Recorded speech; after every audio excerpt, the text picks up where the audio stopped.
Hey everybody, in today's video we're going to talk about why the Baptists copied the Presbyterians. We've got the answer straight from the confession. We're going to talk about why my adoption of a confession of faith sort of mirrors their reason. I may touch on how this pen actually ends up staying here on my ear at the end of the video, and along the way, perhaps introduce you to my dog, which is resting right behind me. So if she scratches the door, just know that's what's going on. So the Baptists, as I said, tell us the reasons why they adopted so much of the verbiage of the Westminster Confession of Faith in the preface. Let me read it to you. It's very clear. They say this: "And also, to convince all that we have no itch to clog religion with new words, but do readily acquiesce in that form of sound words which has been in consent with the Holy Scriptures, used by others before us, hereby declaring before God, angels, and men our hearty agreement with them in that wholesome Protestant doctrine, with so clear evidence of the Scriptures they have asserted." So the Baptists looked at the Westminster Confession of Faith and said, you know what? We agree. We agree with so much that is there. In order to show them that we're sound and orthodox, we're going to use as much of their language as possible. And in those places where we need to disagree, we'll be clear in our disagreement so that we can show why we exist as a distinct people. They had no interest. Theology can be complicated enough without inventing a bunch of new terms and phrases and distinct expressions. And so the Baptist said, in order to avoid that, and for the benefit of unity and clarity and charity, we're going to use as much of their language as possible. And they weren't the first ones to do that. Actually, the Congregationalists modified the Westminster Confession of Faith and issued it. That would be, let's say, John Owen and Thomas Goodwin together, Congregationalists, and published the Savoy Declaration. And what they did is took the Westminster. Why? Because they had no itch to clog religion with new language. They added some peculiarities regarding the government of the church and set it forth as their own confession. And the Baptists saying, hey, the Congregationalists did it. Why shouldn't we do it? And in fact, they touch on that also in the beginning of the confession. They say, therefore did we conclude it necessary to express ourselves more fully and distinctly. And then listen to this. And also to fix on such a method as might be most comprehensive of those things we design to explain our sense and belief of, and finding no defect in this regard, in that fixed on by the assembly, that is, seeing that they distinctly expressed themselves, and they did it in this format, and it worked.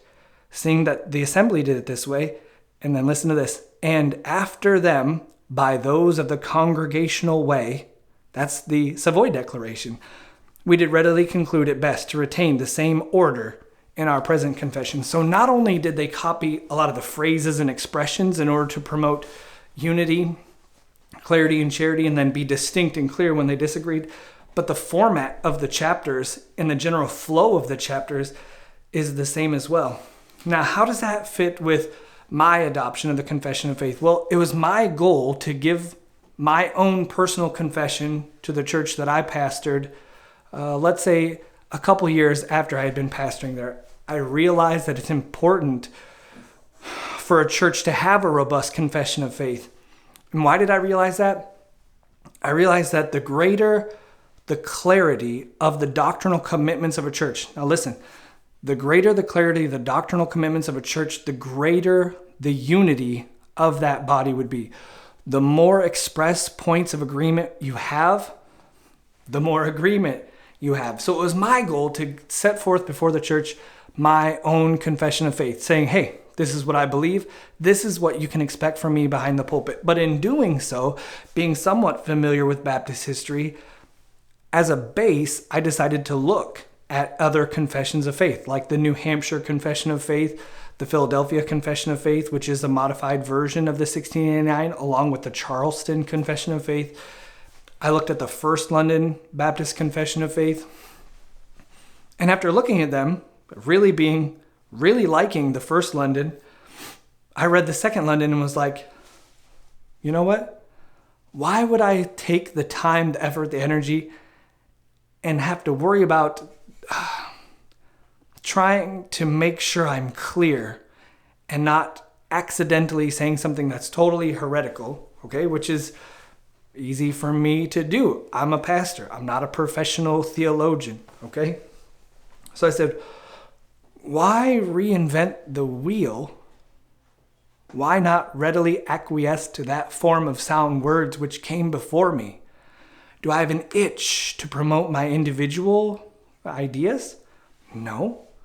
So then, after I taught a series of systematic theology at the church, then we read the First London, we read the Philadelphia, we read the New Hampshire, we read the 1689, and I taught through the 1689 in a series of lessons, and then we adopted it. So that's how my adoption of the 1689 fits with their purpose in saying, you know what?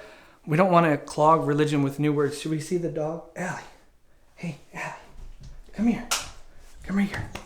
Come here. How are you? How are you? Look right there. Look at this is Allie. Hey, Allie. Hey, thank you. Okay, can you go lay down? You lay down?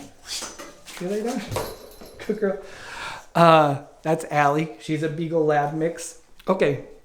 I think that's all. I did promise you, I guess, to say how this pen ends up staying here.